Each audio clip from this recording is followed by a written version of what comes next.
intro with him as well, Jake.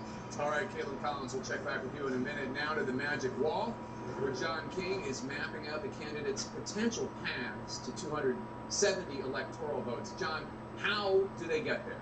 Jake, we begin the night with each candidate having several paths of 270, but we also know from history that certain states tend to loom larger, if you will, in that path. So let me start here with the three right here. Those are the three states, the blue wall, the so-called blue wall, Pennsylvania, Michigan, Wisconsin. They have voted together since 1992.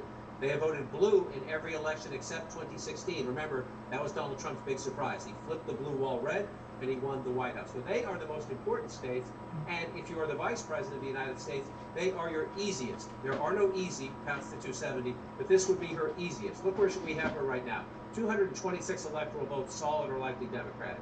219 votes, solid or likely Republican. If the vice president can hold Pennsylvania, Joe Biden won it, hold Michigan, Joe Biden won it, and hold Wisconsin, Joe Biden won it, that alone, as long as she wins Nebraska's 2nd congressional district, would get her to 270, and she would be the next president of the United States.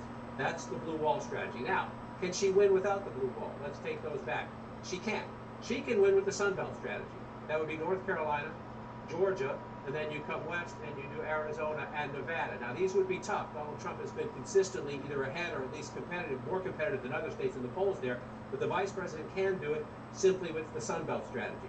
So let's look at this from Donald Trump's perspective. Can he do it with just the Sun Belt strategy? Let's start there. The answer is no. Watch. If Donald Trump wins North Carolina, wins Georgia, wins Arizona, and turns Nevada red for the first time since 2004, I believe, that would only get him to 268. So Donald Trump needs at least one of the blue wall states. That's what makes this fascinating, Jake. They have voted together since 1992. The question, we've broken a lot of rules in our politics in the last 8 or 10 years. The question is, do we break one tonight?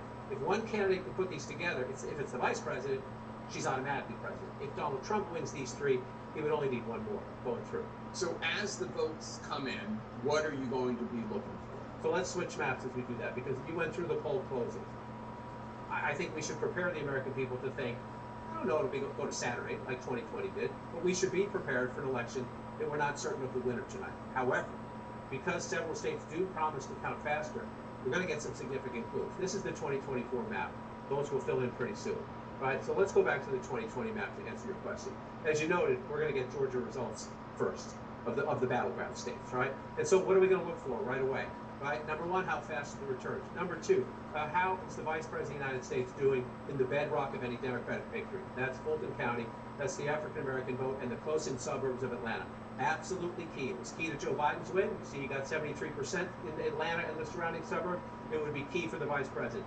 Then, for me, the biggest test here is, can Donald Trump perform in the suburbs at his 2016 levels? Watch. He's losing here in Cobb County, but with 47% in 2016.